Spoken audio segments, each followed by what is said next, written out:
Hey team, and I wanted to talk to everybody a little bit about Cotter's 8 steps because we're in week 4, and I had a couple of questions that were sent to me. And anyways, I wanted to talk a little bit about it, right? So Cotter came up with these 8 steps of change management, but think of it more, you know, we are applying this in a business sense with a change that we're seeing in our organization. However, this is also real life, right?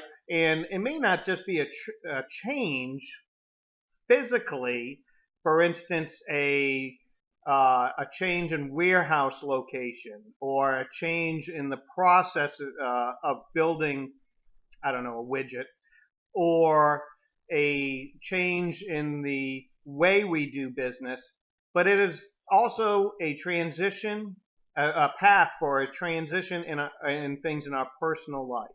So, for instance, let's say you get a job in another state and it's double the salary, and you're married, your spouse has a job, and you have 2 kids.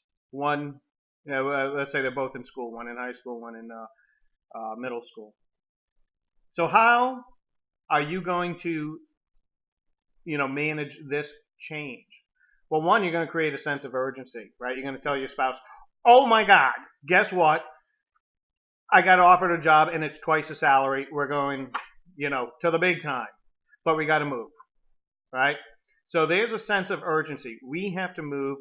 Big money, big change, right? So next, how are we going to build that guiding coalition? You have to have your spouse on your side, right?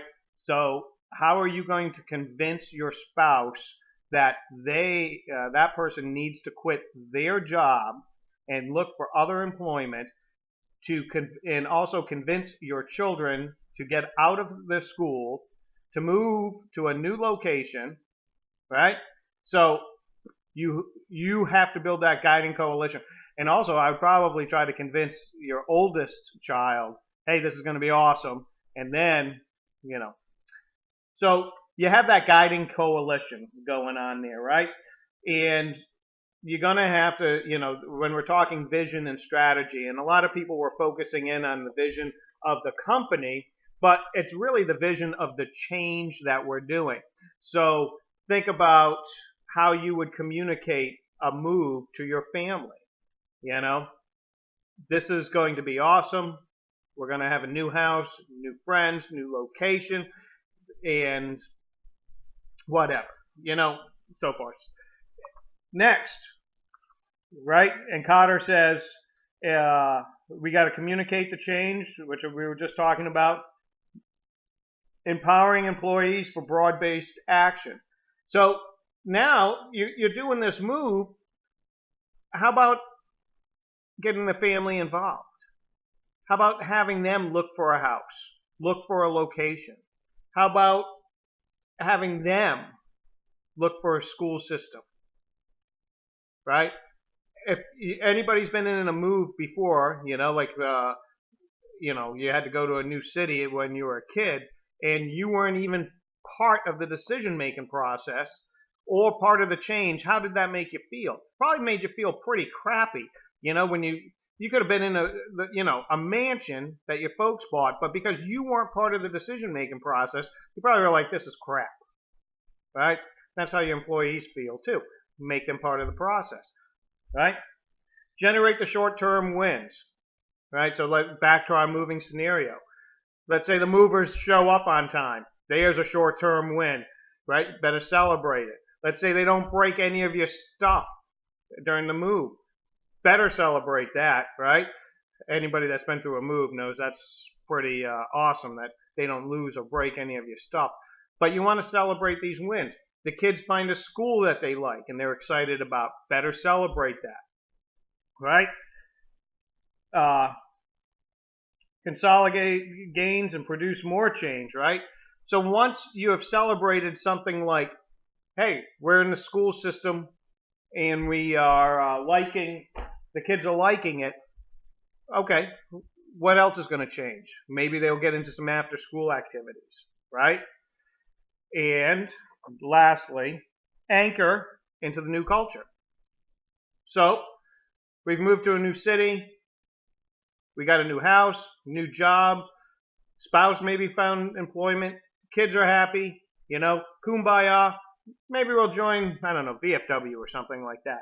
And anchor it. And then celebrate the big ones, big wins. Now, Kotter also says some of the reasons change fails is that we celebrate the win too early.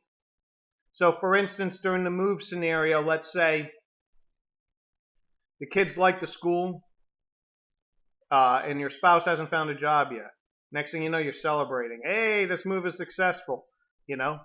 Not necessarily. You're the one celebrating. Your spouse may be a little disgruntled because they can't find a job and they're not happy. So don't celebrate those the big win until everything is settled. So yeah, so think of Kotter's 8 steps, not just for change for business and process, but also think of it for real life. If you're driving cross country, there's tons of transitions there. You're gonna do these short little things from driving from rural country to driving over the George Washington Bridge. And believe it or not, it's in Kotter's 8 steps.